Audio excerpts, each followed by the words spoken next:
নমস্কাৰ, আপোনালোক ভালে আছে চাগে।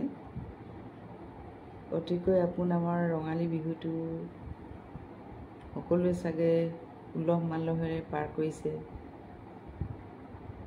অতিতকৈ চেনেহৰ মুগাৰে মহুৰা, ঐ তাতোতকৈ চেনেহৰ মাকো, তাতোতকৈ চেনেহৰ ৰঙালী বিহুটি, ঐ নাপাতি কিনে কৈ থাকো। সকলোলৈকে অতিকৈ আপোন আমাৰ ৰঙালী বিহুৰ শুভেচ্ছা জ্ঞাপন কৰিলোঁ। সকলোৰে সুখ সমৃদ্ধি হাঁহিৰে সকলোৰে জীৱনবোৰ উপচি পৰক। সকলোকে পৰম পিতা পৰমেশ্বৰ সৃষ্টিকৰ্তা ঈশ্বৰে কুশলে ৰাখক।